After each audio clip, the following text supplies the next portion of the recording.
Quito. Buenas noches, hermanos y hermanas. Y bueno, vamos a comenzar primero con una palabra de oración. Padre amado, en esta hora te damos gracias. Gracias por todos los que están reunidos aquí, por todos los que están a través de la pantalla, Señor, por cada hogar, Señor, que está representado. Te pedimos, Señor, que seas tú quien esté aquí esta noche, Señor. Úsame, usa mi boca, Señor, para hablar palabra tuya, Señor, para poder seguir ministrando a todos los que andamos buscando más de ti, Señor. Queremos entrar en tu presencia, Señor, que seas tú el que dirija cada palabra que salga por mi boca, Señor. Cada uno de estos personajes han servido, Señor, para seguirnos preparando, para seguirnos nutriendo, Señor, y hacernos confiar más en ti. Y te pido que esta noche no sea la excepción. Gracias, Señor. Gracias por usarme, Señor. Te pido ahora en este momento especial, Señor, que todas las necesidades de nuestros hermanos, los que están a través de sus cámaras y los que están aquí presentes, tú las escuches, Señor. Tú conoces la petición de cada uno de ellos. Tú conoces los deseos de su corazón y todas aquellas circunstancias o cosas que los están aquejando. Mira los que están enfermos, Señor, los que están en casa tal vez un poco débil, sintiéndose mal. Llega hasta allí, Señor, y dales un abrazo, Señor, que ellos sientan tu presencia, Señor. Nos unimos en este momento en oración por todos nuestros hermanos, los enfermos, por incluso los que no se han podido conectar y que sabemos que están afligidos en estos momentos por alguna situación. Gracias, Padre, antemano por lo que tú harás en esta noche. Una vez más, úsame, Señor, que seas tú el que hables a través de mi boca. Gracias por permitirme estar en este espacio y te pedimos todo esto en el nombre que sobre todo nombre, en el nombre de tu Hijo amado. Amén y amén. Bueno, a mí me tocó un personaje que yo adoro.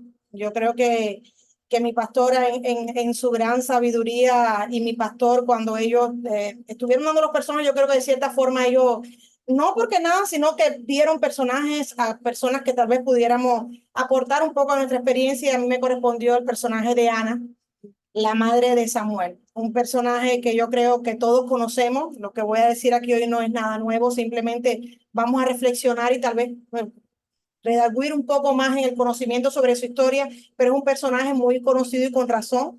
Creo que muchos son los estudios y mucho lo que se habla de Ana, y no por gusto, sino porque Ana y su historia es una historia de fe inquebrantable y de muchas cosas más. Yo cuando estaba poniendo el nombre, hoy mi esposo Yuri leí el título, que fue lo único que le dejé leer porque él no me deja compartir sus cosas, por tanto yo no le enseño las mías. Él dice que para sorprender, no, no. Y lo leía y me decía, ¿por qué le pusiste ese título? No, yo le puse a mi escrito, cuando lo estaba haciendo yo un poco parece, le puse Ana, la madre de un profeta. Y él me decía, es que vas a hablar de ella, no de un profeta. Sabemos que Samuel, digo, es que no es que estoy hablando de Samuel, estoy hablando de la madre de un profeta, que es mucho más. Y aunque pudiera pensar que estamos denotando la figura de Ana por ser la madre de Samuel, no es exactamente así, aunque no podemos separar una cosa de la otra. Lo que vamos a hablar hoy se encuentra en Primera de Samuel, desde el capítulo 1 hasta el capítulo 2, versículo 21. Y antes de dar una breve reseña de su vida, pero vamos a hablar la palabra lo deja muy claro, pero vamos a referirnos a ella. En función del tiempo vamos a comenzar y dice, hubo un varón de Ramataín, de Sofín, del monte de Efraín, que se llamaba Elcaná, hijo de Jeroham, hijo de Liu, hijo de Tohu, hijo de Suf, Efrateo. Y tenía él dos mujeres. El nombre de una era Ana y el de la otra Penina. Y Penina tenía hijos, mas Ana no los tenía. Y todos los años aquel varón subía de su ciudad para adorar y para ofrecer sacrificios a Jehová de los ejércitos en Silo, donde estaban dos hijos de Eli, Ofni y Fines, sacerdotes de Jehová. Y cuando llegaba el día en que el Caná ofrecía sacrificio, daba Penina, su mujer, a todos sus hijos y a todas sus hijas, a cada uno su parte. Pero a Ana daba una parte escogida porque amaba a Ana, aunque Jehová no le había concedido tener hijos. Y su rival la irritaba, enojándola y entristeciéndola, porque Jehová no le había concedido tener hijos. Así hacía cada año, cuando subía a la casa de Jehová. La irritaba así, por lo cual Ana lloraba y no comía. Y el Caná, su marido, le dijo, Ana, ¿por qué lloras? ¿Por qué no comes? ¿Y por qué está afligido tu corazón? ¿No te soy yo mejor que 10 hijos? Vamos a parar aquí para comenzar a hablar un poquito de Ana. Brevemente, en resumir, para después entrar, Ana era una mujer, como dice aquí, que vivía en el monte de Efraín, que estaba casada, y su esposo se llamaba Elcaná. Elcaná tenía dos esposas, Ana y Penina. Como sabemos, la poligamia era algo bastante común en aquellos tiempos, y aunque hay muchos estudios y demás que dicen que él tomó tal vez a Penina porque Ana no podía tener hijos, son estudios, son cosas que tal vez por él referirse siempre primero a Ana, porque la nombraban primero, por su preferencia, pudiera ser, pero no es que esté en la palabra. Él tenía dos esposas y aquello era algo muy común en aquel entonces. Penina ya le había dado hijos a Elcaná, él tenía hijos con ella, pero sin embargo Ana no tenía hijos, era estéril. A pesar de lo anterior, la lectura nos demuestra que Elcaná amaba a Ana, la amaba profundamente a pesar de su esterilidad. Él todos los años iba con su familia a ofrecer sacrificios a Jehová Silo y le daba una parte a su esposa Penina y a sus hijos. Sin embargo, Ana dice que daba una parte escogida o una doble parte, como dice en otras versiones de la Biblia. Por esta razón, Ana, como podemos imaginar, somos mujeres, sabemos, era atacada constantemente por Penina, que yo no la cuestiono, hay muchos estudios que hablan eso, no la cuestiono porque habría que entrar a ver otras cosas. Ella le había dado hijo, amaba a su esposo, pero a pesar de esto, la Biblia dice claramente que él tenía preferencia por Ana. Y por esto Penina la atacaba, la provocaba, la humillaba y constantemente le estaba sacando su infertilidad. Le decía que no tenía hijos y por esta razón Ana constantemente estaba triste. De hecho, decía que no comía. Yo me imagino una mujer consumida de esa así, que vivía por vivir, pero no era una persona que era para nada feliz. Si seguimos la lectura, después dice en el 9. Y se levantó Ana después que hubo comido y bebido en Silo. Y mientras el sacerdote Elí estaba sentado en una silla junto a un pilar del templo de Jehová, ella con amargura de alma oró a Jehová y lloró abundantemente. E hizo voto diciendo: Jehová de los ejércitos, si te dignares mirar a la aflicción de tu sierva y te acordares de mí y no te olvidares de tu sierva, sino que dieras a tu sierva un hijo varón, yo lo dedicaré a Jehová todos los días de su vida y no pasará navaja sobre su cabeza. Mientras ella oraba largamente delante de Jehová, el, disculpen, Elí estaba observando la boca de ella, pero Ana hablaba en su corazón y solamente se movían sus labios y su voz no se oía, y Elí la tuvo por ebria. Entonces le dijo Elí: ¿hasta cuándo estás ebria? ¿Estarás ebria? Digiere tu vino. Y Ana le respondió diciendo: no, señor mío, yo no soy una mujer, yo soy una mujer atribulada de espíritu. No he bebido vino ni sidra, sino que he derramado mi alma delante de Jehová. No tengas a tu sierva por una mujer impía, porque por la magnitud de mis congojas y de mi aflicción he hablado hasta ahora. Elí respondió y dijo: ve en paz, y el Dios de Israel te otorgue la petición que le has hecho. Y ella dijo: halle tu sierva gracia delante de tus ojos. Y se fue la mujer por su camino y comió y no estuvo más triste. Aquí vemos otras características importantes de la vida de Ana. Primero, que era una mujer que vivía con un gran sufrimiento, como habíamos hablado. En aquellos tiempos, ser una mujer estéril, no tener hijos, era razón para que te rechazaran. De hecho, muchos consideraban que era una mujer maldita por no tener. Incluso la ley judía permitía que los esposos, si llevaban 10 años y la mujer no tenía hijos, podía divorciarse. Y todos sabemos lo que significaba en aquel entonces que una mujer fuera divorciada. Por tanto, Ana era una mujer que vivía en una gran tristeza, ella misma lo dice, en una gran congoja y en una gran angustia. Por alguna razón, tal vez por su propia vergüenza que le hacía sentir su esterilidad, y debido a la presión de la época, incluso de la otra esposa de su esposo, ella no, le dijo al sacerdote Elí en el versículo 16 que hasta ese momento no había hablado del tema. O sea, por alguna razón, hasta ese momento ellos iban todos los años, dice la palabra, a ofrecer sacrificio a Silo. Sin embargo, ella hasta ese momento dice que no había hablado. ¿Quién sabe? Tal vez su misma tristeza y otras cosas que más adelante analizaremos. Pero ese año Ana se decidió, como lo dice la palabra, a compartir y poner en manos de Dios su tristeza. O sea, ella le compartió a Dios todo lo que ella estaba sufriendo, le dijo cuál era su pena por no poder tener hijos y complacer a su esposo y tener su papel, su principal papel de mujer. Yo creo que no solamente en aquellos tiempos en que eran un poco, que eran atacadas y que eran vistas como unas mujeres malditas, sino hoy en día. O sea, hoy en día, de acuerdo con el plan de Dios y el plan que nosotros todas pensamos que el principal papel de una mujer es tener hijos. O sea, sabemos que ya hoy en día se ha diversificado y no quiero entrar en ese tema, pero es lo que pensaba. Y ella le compartió ese día, ella se abrió con Dios y le contó lo que la afligía. En medio del llanto y la desesperación, oró a Dios, contándole su angustia y el deseo de su corazón de tener un hijo. e incluso hizo un pacto, podemos decir, con Dios. Se dice que hizo voto, que si le era concedido tal deseo, ella dedicaría a su hijo a Jehová cada día de su vida y que no pasaría navaja sobre su cabeza, que es lo que aparece en el versículo 11. Ella oró de tal manera que solo fue entre ella y Dios. O sea, dicen que Elí veía que ella movía su boca, pero que no era audible, no la podía escuchar. O sea, ella ni siquiera fue una oración desenfrenada, de una entrega, como tal vez a veces pensamos que debe ser una oración de alguien cuando está muy dolido por algo. No, fue una oración en silencio, solamente entre ella y Dios, al punto que Elí pensó que ella estaba ebria, que había tomado sidra o vino y que estaba ebria. Tal vez él nunca la había visto así. Dicen que ellos iban todos los años allá. Ella iba con su familia, con su esposo, y me imagino que Eli nunca la había visto orando ante Dios, nunca la había orado, por eso pensó que estaba ebria. O sea, que fueron muchas cosas que pasaron por primera vez ese año que le hicieron pensar a él que estaba ebria.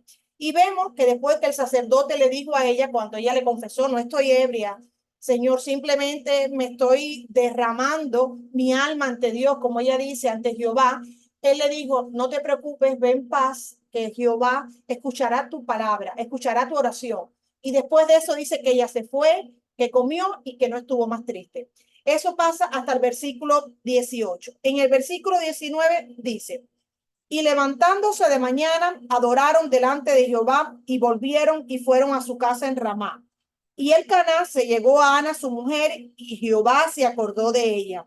Aconteció que al cumplirse el tiempo, después de haber concebido Ana, dio luz a un hijo y le puso por nombre Samuel, diciendo, por cuanto lo pedí a Jehová.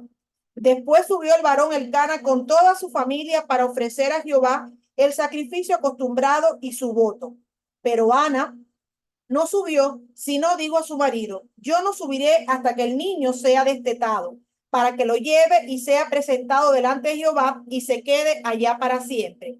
Y el Caná, su marido, le respondió, haz lo que bien te parezca, quédate hasta que lo destetes, solamente que cumpla Jehová su palabra. Y se quedó la mujer y crió a su hijo hasta que lo destetó. Después que lo hubo destetado, lo llevó consigo con 3 becerros, un efa de harina y una vasija de vino, y lo trajo a la casa de Jehová en Silo, y el niño era pequeño. Y ella dijo, oh Señor mío, vive tu alma, Señor mío, yo soy aquella mujer que estuvo aquí junto a ti orando a Jehová. Por este niño oraba, y Jehová me dio lo que le pedí. Yo pues lo dedico también a Jehová, todos los días que viva será de Jehová, y adoró allí a Jehová. Aquí vemos otra parte de la historia de la vida de Ana muy importante. Vemos que Jehová se acordó de Ana, dice, o sea, y cumplió lo que había prometido, y Ana tuvo un hijo, concibió un hijo, o sea, ella y el Caná tuvieron un hijo, el que ella llamó al que llamó Samuel, porque ahí se lo pedía a Dios. Por eso hay varias, cuando se busca el significado de Samuel, dice que es cuando Dios escuchó, Dios oyó, porque ella lo pidió a Dios y así Dios se lo dio. Pero Ana también cumplió lo que ella había prometido. O sea, esperó destetar a su hijo, pero no dilató eso, y una vez que lo destetó, llevó el niño con una serie de sacrificios al sacerdote Elí y lo entregó a Jehová. O sea, ella entregó su hijo como había prometido para que el niño se preparara y fuera preparado por este sacerdote, que sabíamos que lo iba a preparar para honrar a Dios y para ser un hombre de Dios. Luego de esto, y es otra parte de la historia que no la voy a leer para eso, pero que está, que pueden verlo en el capítulo 2, versículo 21, voy a leer solamente ese versículo. Dice, y visitó Jehová a Ana, y ella concibió y dio a luz 3 hijos y 2 hijas, y el joven Samuel crecía delante de Jehová. O sea que luego de esto, Jehová visitó nuevamente a Ana, y ella concibió y dio a luz 3 hijos y 2 hijas. O sea, ya no fue un hijo, fueron 6 hijos la que fue pidiéndole a Dios por un hijo. Y esta mujer que terminó estéril, terminó con 6 hijos, y no solamente 6 hijos. Uno de ellos fue el gran profeta Samuel, que sabemos que fue uno de los grandes jueces de Israel y un profeta que es recordado hasta nuestros días. Esto brevemente es como la historia de Ana. Pueden leerlo, como le dije, está en 1 Samuel, el capítulo 1, el capítulo 2 hasta el versículo 21. Nos narra un poco para poner en contexto quién era Ana, quién era su esposo. También de la lectura podemos deducir, y también realizando algunos estudios, que el Cana era un hombre de buena posición. O sea, Ana era una mujer que tenía comodidades, era una mujer amada, porque lo dicen, o sea, él la amaba. Penina la atacaba, la humillaba, pero ella era una mujer amada, iban todos los años a ofrecer sacrificio a Jehová. O sea, era una familia bastante funcional, unida, pero había un problema, era estéril. Esto nos ubica un poco en el contexto de Ana para poder entender un poco la influencia de Ana en nuestras vidas y qué es lo que creo que hace que hasta hoy haya muchos estudios. Si uno pone Ana, salen muchísimos estudios y me llamó la atención que salen muchísimos estudios de mujeres. O sea, muchas mujeres cuando tratan, y yo estoy segura que tal vez han sido en la búsqueda, tal vez en momentos difíciles, como decía y compartía ahorita la hermana Aida, que los tiempos futuros serán mejores. Pero cuando uno está en estos tiempos acá, uno se acuerda esa promesa y uno busca acá, uno se refugia para aquí. Estoy segura que muchas mujeres, como me ha pasado a mí otras, encuentran en Ana y es como un alivio para nuestro corazón. Incluso tal vez para las jóvenes que todavía no tienen familia, que no tienen hijos, y hasta hoy en día, y estuve buscando en muchísimos estudios y la gran mayoría son de mujeres. Y por eso quiero hablar, cuando los pastores nos dijeron para compartir los personajes, siempre vemos su vida y vemos qué aspectos imitaríamos y cuáles pudiéramos evitar. En mi humilde opinión, yo creo que Ana, hay muy pocas cosas que no tengamos que evitar. O sea, Ana fue un modelo. Si pudiéramos señalar algo, y yo quiero decirlo antes de decir las características, los puntos que resumí de cómo debíamos seguir, yo creo que si hay algo que pudiéramos tal vez reflexionar, no es evitar porque no creo que a lo mejor ella lo hizo conscientemente. Yo creo que cualquier situación de cada persona es particular y aunque podemos dar consuelo y podemos decir hay que estar tal vez a veces en esa situación para entender un poco. Y cuando, no sé, todas las que estuvieron en el desayuno de las damas, cuando mi pastora tocó este tema que a Ana, ella la llamó la mujer no comprendida, ¿ok? Y yo creo que yo, bueno, después hablamos, yo me identifiqué muchísimo con lo que decía mi pastora. Este tema de la infertilidad es un tema, yo creo, muy difícil de abordar. Es muy difícil de abordar y créanme, se lo digo, mi humilde experiencia, es muy difícil entender lo que otras personas te dicen sin ponerte un poco a la defensiva. O sea, cuando uno está en medio de ese dolor, de esa situación, que sí, que uno lo pasa y todo, pero es algo que siempre se queda ahí. Cuando alguien viene y te habla y te dice, puede pasar mucho tiempo, como yo les he compartido a veces, a mí lo que me pasó en las damas, incluso con Marister y eso, tiene que pasar mucho tiempo para uno entender muchas cosas y uno entender como que, ¿por qué me dices eso? Porque es un tema tan, pero tan delicado que nos afecta tanto a las mujeres que es muy difícil que tú no te sientas atacada y que tú no reacciones y tal vez quieras como un poquito. Entonces, por eso creo que es muy difícil saber la situación de cada persona. Pero yo creo que si pudiéramos analizar un poquito algo que evitar de lo de Ana, yo creo que tal vez en algún momento, por su propio dolor, por su angustia, que a lo mejor no la dejaba ver, tal vez ella descuidó un poquito su intimidad con Dios. Porque decía que ella apenas comía, que no, estaba muy triste, que, o sea, quiere decir que ella vivía por vivir. Ella tenía una familia, el esposo la amaba, incluso la ponía por encima de su otra esposa, notablemente que todo el mundo lo veía y todas estas cosas. Tenía otras razones, tenía a Dios en su corazón porque ellos amaban a Jehová, iban a ofrecer todos los años sacrificios, pero a pesar de esto, era una mujer triste, desdichada, y aunque no puedo juzgarla porque yo he estado ahí y sé que es muy difícil, yo creo que tal vez ella había descuidado un poco su intimidad con Dios, como nos pasa mucho cuando estamos en medio de situaciones difíciles, cuando estamos cegados por el dolor, cuando las circunstancias esas fuertes llegan a nuestra vida, a veces se nos pone un velo ahí que yo incluso llego a pensar que tal vez el enemigo también tiene algo que ver, que no nos deja ver el plan de Dios para nuestras vidas, que nos ciega y en vez de hacernos, ven a mí, yo te abrazo, hermana, yo busco, ven a mi palabra que yo te voy a dar consuelo, tal vez buscamos en otras cosas que lo que hacen es hundirnos más en ese dolor y en esa desesperación. Entonces, a lo mejor ella inconscientemente, pero yo creo que ella tal vez se había descuidado un poquito su intimidad con Dios, porque si no, no estuviera así. Apenas no comía, se estaba muriendo, era triste. Me imagino que ella posiblemente ni atendiera a su esposo, ni fuera a lo mejor, quién sabe, y era una mujer de una gran fe que a lo mejor podía aportar más a los hijos de los demás. No sé, muchas cosas que ahora no sabemos, que la palabra no es tan precisa, pero que yo creo que sí. Entonces, si pudiéramos evitar algo es siempre, y lo digo por experiencia, porque nos pasa, pero una alerta para si alguien puede, en medio del sufrimiento, vamos a leer la palabra, vamos a buscar de Dios, vamos a entrar en su presencia para que Él no se aparte de nosotros. O mejor dicho, para que no nos apartemos de Él. Él nunca se aparta de nosotros, pero a veces no lo vemos. A veces Él está aquí al lado de nosotros y nosotros nos sentimos así en un cuarto encerrado y lo único que hacemos es llorar y si alguien nos habla, a veces incluso vienen personas o hermanos o algo diciéndonos y tú no me entiendes y tú no me entiendes. Y yo sé, cuando uno está en ese dolor, uno cree que nadie lo entiende, pero no, esa persona está de fuera y te está diciendo, ok, ese dolor está ahí. Yo ya, Dios, por algo se va, su plan es así, no sé, Dios quiso que no tuviera hijos. Ahora yo lo acepto, pero en ese momento a lo mejor no. Pero hay alguien que me decía, pero la vida sigue. O sea, después de todo, la vida sigue. Entonces, si pudiéramos tal vez evitar algo, yo creo que sería eso, un poquito el evitar que el dolor y las circunstancias no nos hagan apartarnos del plan de Dios. Ay, bienvenido. Bienvenido. Llegaron el pastor y nuestro hermano, entonces quería dar la bienvenida. Entonces, después de esta pequeña reflexión de algo que pudiéramos evitar de Ana, porque yo, en mi opinión no hay más nada, sí quisiera referir algunos aspectos. Yo lo resumí en 10 puntos, que yo creo que la historia de Ana y la vida de Ana y lo que dice la palabra, tal vez deberíamos imitar en todo momento.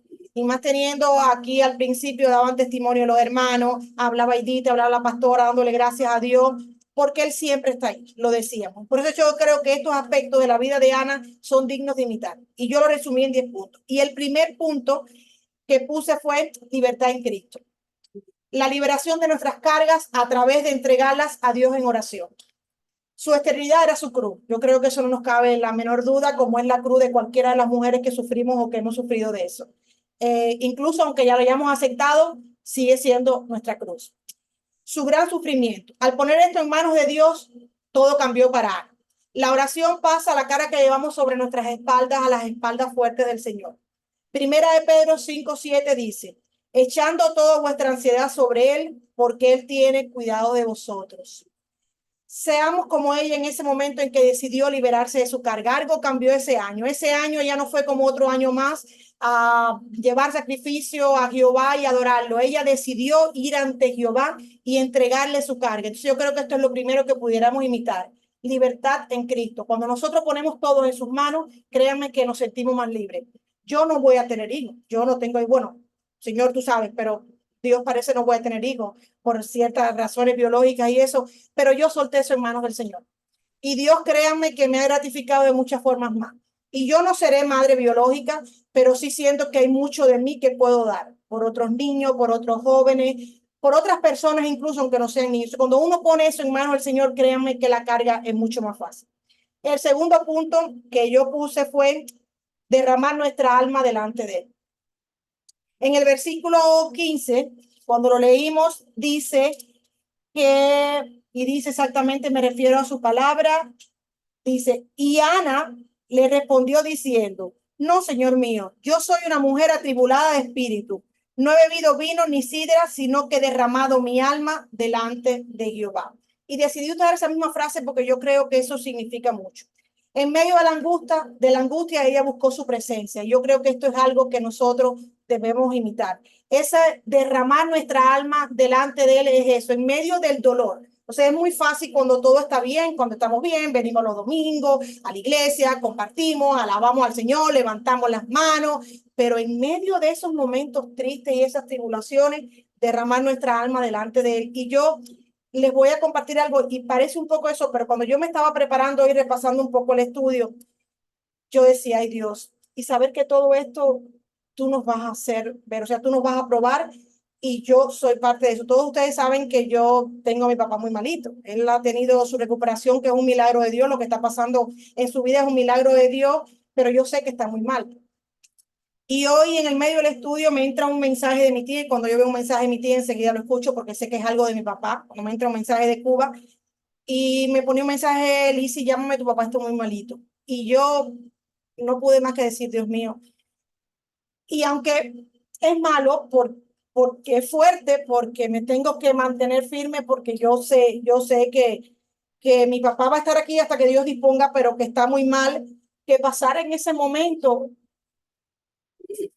es una confirmación porque, o sea, no se los estoy compartiendo, hermana, por un estudio, ni porque es de verdad. Tenemos que hacerlo, es la única forma de poder. O sea, yo amo a mi padre, pero me tengo que agarrar de esto porque si no me vuelvo loca. O sea, yo fui, estuve con él, estoy todo lo que puedo, hago, pero no, yo sé que tiene que pasar. Y el hecho de que llegara ese mensaje en ese momento y mi tía me dijera eso, yo hasta se lo comenté a mi tía, me estoy preparando, tengo un estudio bíblico esta noche y sabía, tía, que me ibas a escribir. No sabía qué me iba a decir, pero yo sabía que me iba a entrar ese mensaje. Por eso les digo, esto de derramar nuestra alma delante de él tiene que ser así, no hay otra forma de hacerlo. Es un recurso de nosotros los cristianos para poder sobrellevar las cargas de este mundo que estamos viviendo. Él ya conocía todo lo que había dentro de ese corazón abatido de Ana. ¿Por qué habría de ocultar ese torrente de emociones? El desenlace de la historia nos muestra que Dios se agrada de la honestidad y sinceridad de nuestras oraciones. Él lo sabe todo, pero le gusta que acudamos a Él como muestra de nuestra confianza en Él. Él quiere que intimemos con Él, a pesar de que Él lo sabe todo. Claro que en ningún momento a Ana le faltó el respeto ni nada, pero la historia nos muestra que ella no se reservó ninguno de sus sentimientos. Por eso dice que derramó su alma ante él. No sabemos qué le dijo porque dice que fue solamente entre ella y él, pero estamos seguros por lo que narra la historia y por la forma en que fue, en que ella le contó todos sus dolores, posiblemente le contó cómo se entiende su esposo ante la comunidad, lo que le hacía Penina, quién sabe todo lo que ella sentía, pero ella le dijo todo al Señor.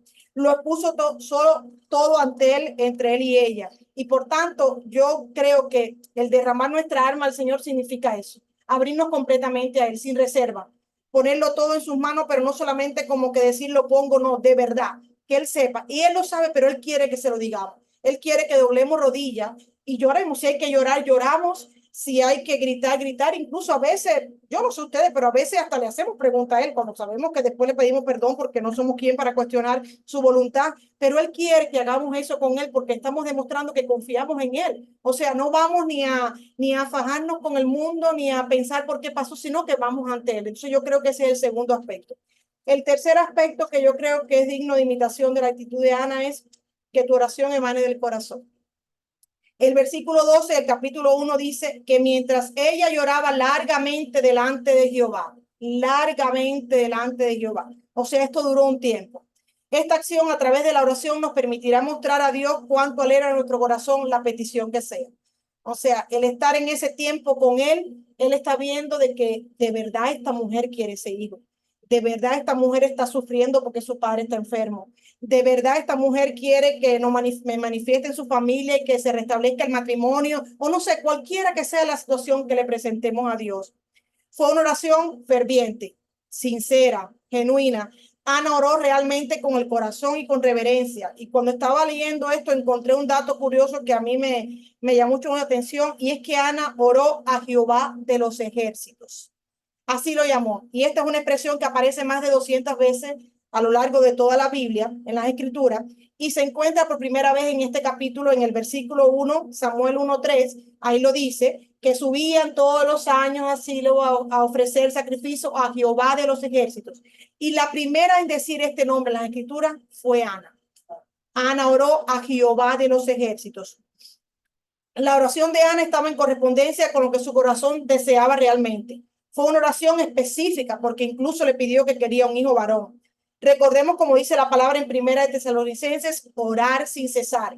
Yo creo que la única forma de orar sin cesar es cuando uno ora de corazón. Yo siempre que hablo de este tema de orar sin cesar, recuerdo mi primer año de INSE y recuerdo a mi gran profesor Alberto. Profe, un saludito por acá, porque yo creo que eso es orar sin cesar, orar genuinamente. A veces, yo me acuerdo cuando nosotros hablamos de la oración, decíamos, tú puedes ir en tu carro, tú puedes ir en cualquier lugar. Y yo me acostumbré tanto entonces que yo escucho una sirena y puedo estar donde sea, que yo me planto y oro. Si estoy en el carro manejando, voy orando. O sea, es esa oración que emana de tu corazón en cualquier momento que haga falta, sin importar dónde estés. Y que cuando la oración es del corazón, es cuando una oración es realmente genuina. Es una oración que es genuina y viene todo lo otro, es sincera, es específica. Entonces, que oremos cada vez que lo hagamos, que emane nuestro corazón. El cuarto punto que yo diría es confiar en Dios, la fe de Ana. Y aunque son puntos que están muy relacionados, pero cada uno tiene su particularidad. La oración y la fe sabemos que van de la mano, es imposible. Ana fue fiel y tuvo una gran fe. Ella estuvo afligida, sufriendo por mucho tiempo. Sin embargo, luego de abrir su corazón y hablar con Dios, que es lo que hacemos a través de la oración, su actitud cambió. Se fue la tristeza y ella nuevamente comenzó a confiar en Dios. Confiar en Dios y creerle a Él. Muchas veces yo lo he usado también, con otras veces he hablado, he dicho que no es lo mismo creer en Dios que creerle a Dios. El creerle a Dios nos lleva a confiar en Él y eso nos da paz y tranquilidad. Y yo creo que Ana lo hizo. Santiago 5:16, en la parte B, segundo versículo, dice, la oración eficaz del justo puede mucho. Y yo creo que ella sabía eso. Por eso confiaba en Dios. Ella lo sabía, por eso confió o aumentó su fe. Yo creo que ella era una mujer de fe, pero por algunas razones, como dije al principio, tal vez estaba un poco débil, se restableció y esperó en Dios, porque fue lo que pasó después. El punto número 5 que yo tengo acá, que yo creo que es digno de imitar de Ana, es cumple tus promesas. Igual que Dios escuchó a Ana y obró permitiendo que naciera su hijo Samuel, Ana, una vez nacido su hijo, se dispuso para entregarlo al sacerdote para que se dedicara a Jehová toda su vida, como ella le había dicho en voto cuando le pidió por ese deseo. Y me imagino las que son madres aquí, qué difícil.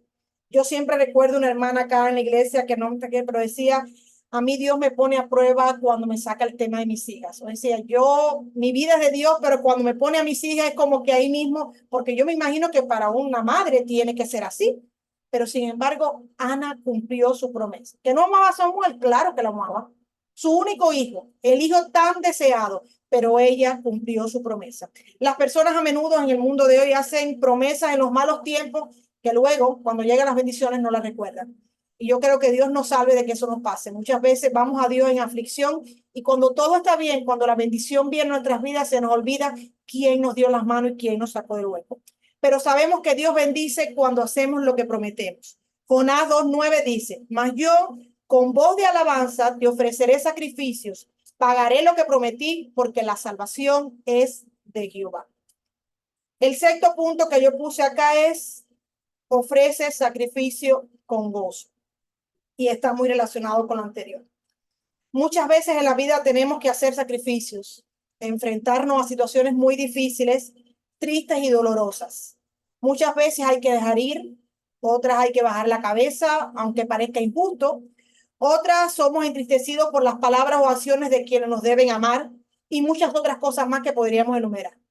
Pero es en estas situaciones en que nos toca hacer algo que según creemos nos afecta cuando se prueba realmente nuestro carácter como seguidores de Cristo.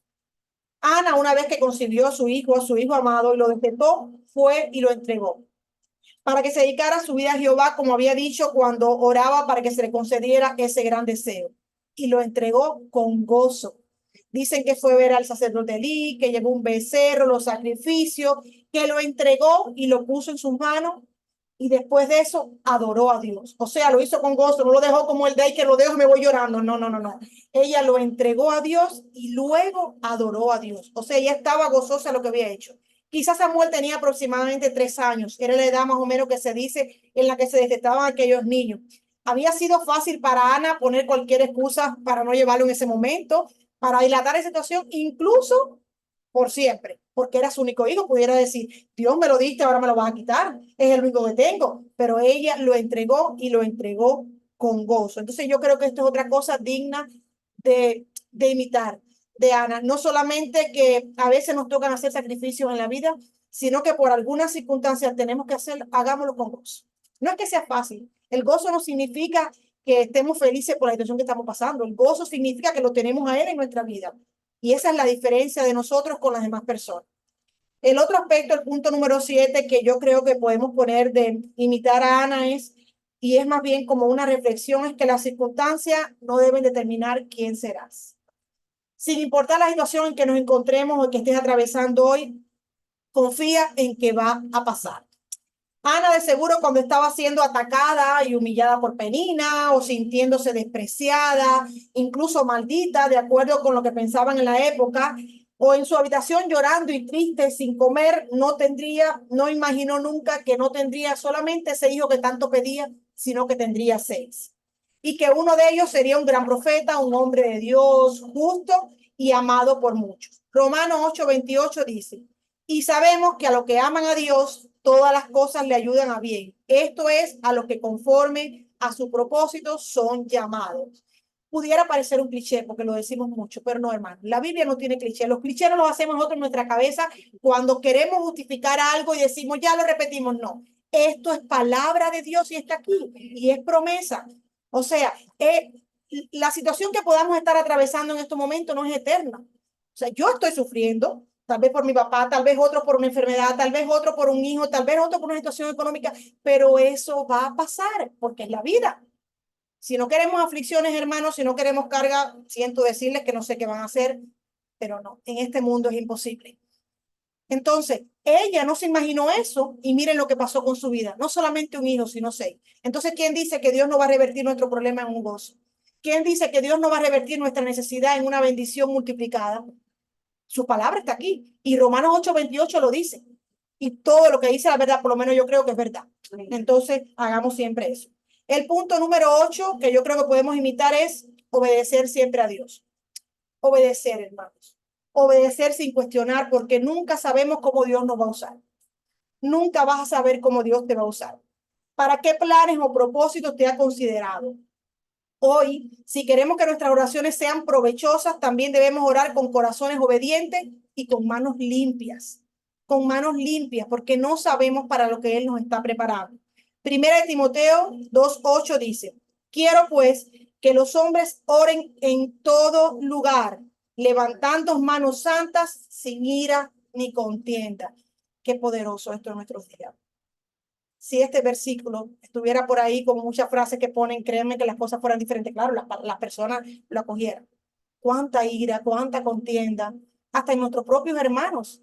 Obedecer a Dios. Ora, que estás en un restaurante, ora, ora, no importa lo que digan, que alguien necesita de tu ayuda, ayúdalo, dale la mano, pídele permiso al doctor y ora por esa persona. Obedezcamos a Dios. Venimos acá a la iglesia, nos sentamos los domingos, la pasamos muy bien, pero ¿qué pasa cuando llegamos a la casa?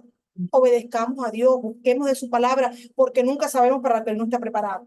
Se trata de seguir su plan, obedecer lo que Él nos manda, porque un día puede sorprenderte como lo hizo con Ana, cuando le dio a su hijo Samuel y cuyo papel en la historia sabemos que enfatiza, aparte de todo lo que ella hizo, la gran importancia de Ana en la historia. Sabemos quién fue Samuel y no vamos a caer en ese tema, pero su papel en la historia enfatiza mucho más la figura de su madre, por lo que ella también se convirtió en un referente para generaciones hasta hoy en día.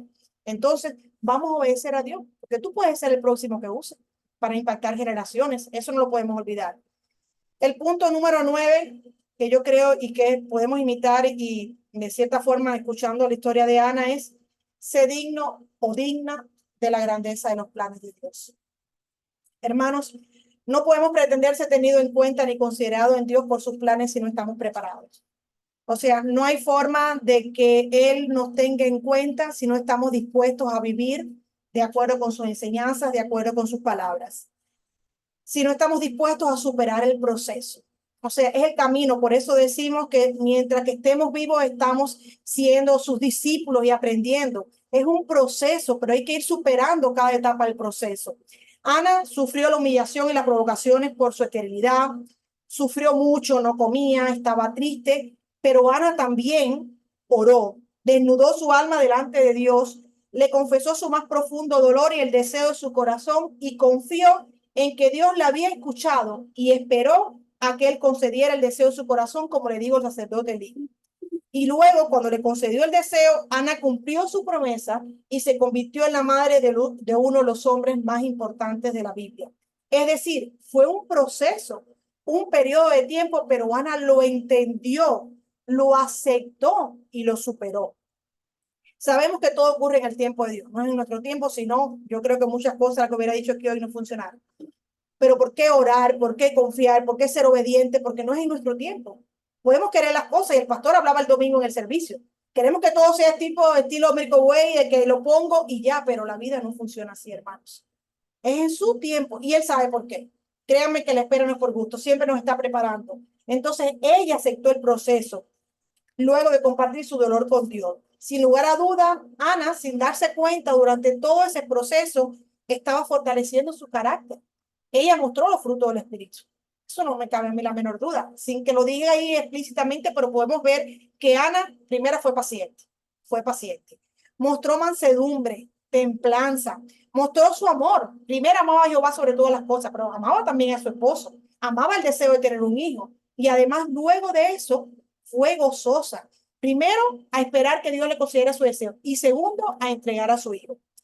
Hermano, que no nos gane la impaciencia. Yo creo que eso es un problema en nuestros días y en nuestra naturaleza humana suele pasar mucho, pero siempre que esto pasa nos alejamos cada vez más del plan de Dios.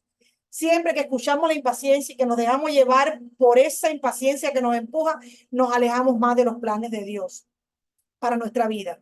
Para ser dignos para sus planes y propósitos debemos mostrar que somos capaces de enfrentar todo y de superarlo. Y claro que será difícil, pero si nos agarramos de su mano, de su manto, como decía Edith ahorita, será mucho más fácil. Y estaremos demostrando que confiamos y que le creemos a Él. Y entonces vendrán las recompensas, el cumplimiento de sus promesas. Recordemos lo que dice Juan 16:33. Estas cosas os he hablado para que en mí tengáis paz. En el mundo tendréis aflicción, pero confiad, yo he vencido al mundo. Vamos a prepararnos para trascender. Ese debe ser, creo que, una de nuestras principales metas, de nuestros principales objetivos como cristianos, ya sea en tu familia, con tus hijos si eres padre, en tu comunidad, en tu iglesia, en tu centro de trabajo, en tu centro de estudio, no importa. Recordemos la gran comisión. Preparémonos para trascender, para dejar un legado. No hay que ser padres para dejar un legado. Los padres le van a dejar un legado a sus hijos, pero tú puedes dejar un legado incluso en un vecino, en una hermana, en un hermano en la iglesia, en una persona que no conoces. Como aquí han habido muchos testimonios de personas que se han venido, estos jóvenes que se han parado, posiblemente cualquiera de ustedes con una oración, a veces sin hablar, hayan dejado y han impactado la vida de esa persona o cualquiera de nosotros. La palabra, para hacer esto, debemos leer la palabra cada día. O sea, para ser dignos y estar preparados para grandes planes, debemos leer la palabra cada día, adentrarnos en ella y sus enseñanzas cada vez más, orar todo el tiempo, agradecer siempre, servir y ayudar al prójimo y buscar la pureza de nuestra alma y de nuestro corazón. Este domingo en la alabanza, que para mí fue poderosa, y cuando cantaba Jenny esa canción, que a mí me encanta, la había dicho muchas veces a Yaimá, y prepara una danza, y cuando vi que la montaron me gustó mucho, porque yo lo entiendo mucho, ella decía, te esperaré con vestiduras blancas. Y tal vez eso pueda parecer una canción y algo para qué, pero no, eso es mucho más profundo de lo que dice. O sea, el prepararnos para esperar, porque podemos estar sentados en la iglesia y el día de mañana, como él dice, no te conozco. Si te he visto, no te conozco, como dicen por ahí. No se trata solamente de lo que nosotros pensemos que estemos haciendo bien, es de realmente que eso venga de nuestro corazón. Entonces, para eso debemos estar puros, tratar de perseguir la santidad y de alejarnos de todo aquello que sea una tentación en nuestras vidas. Hoy en día conocemos al profeta Samuel, todos lo conocemos, como una de las figuras más importantes en la Biblia. Pero cuando nos acordemos de él, no olvidemos a esa extraordinaria mujer que fue Ana, su madre, que fue una pieza clave para que se cumpliera cada uno de los propósitos de Dios en su vida. No les leí, pero ahí está el cántico de Ana. Está el cántico de Ana cuando ella adoró a Jehová. Y comienza diciendo, y Ana oró y dijo, mi corazón se regocija en Jehová, mi poder se exalta en Jehová, mi boca se ensanchó sobre mis enemigos, por cuanto me alegré en tu salvación. No hay santo como Jehová, porque no hay ninguno fuera de ti y no hay refugio como el Dios nuestro. No multipliquéis palabras de grandeza y altanería, cesen las palabras arrogantes de vuestra boca, porque el Dios de todo saber es Jehová. Y él toca, y a él toca el pesar las acciones. Los arcos de los fuertes fueron quebrados, y los débiles se ciñeron de poder. Los saciados se alquilaron por pan, y los hambrientos dejaron de tener hambre. Hasta la estéril ha dado a luz 7, y la que tenía muchos hijos languidece. Jehová mata y él da vida. Él hace descender al Seol y hace subir. Jehová empobrece y él enriquece. Abate y enaltece. Él levanta del polvo al pobre y del muladar exalta al menesteroso, para hacerle sentarse con príncipes y heredar un sitio de honor. Porque de Jehová son las columnas de la tierra y él afirmó sobre ellas el mundo. Él guarda los pies de sus santos mas los impíos perecen en tinieblas, porque nadie será fuerte por su propia fuerza. Delante de Jehová serán quebrantados sus adversarios, y sobre ellos tronará desde los cielos. Jehová juzgará los confines de la tierra, dará poder a su rey, y exaltará el poderío de su ungido. Y el Caná se volvió a su casa en Ramá, y el niño ministraba a Jehová delante del sacerdote Elí. O sea, esa adoración no es la adoración que hace cualquier persona. Esa es la adoración de una mujer con gozo en su corazón, de una mujer agradecida, de una mujer que dijo, yo te amo, Dios, creo en ti, confío en Dios, y como dice, tú eres, como ella lo llamó, Jehová de los ejércitos. Entonces, hermanos, cuando recordemos a Ana, cuando incluso hablemos de Samuel, ese gran profeta, recordemos a su madre, porque gracias a una Ana, porque yo estoy, pudiera decir, no lo dice la palabra, pero estoy casi consciente de que Ana fue parte de la voluntad divina de Dios. Incluso ella fue de alguna forma colaboradora en el plan de salvación.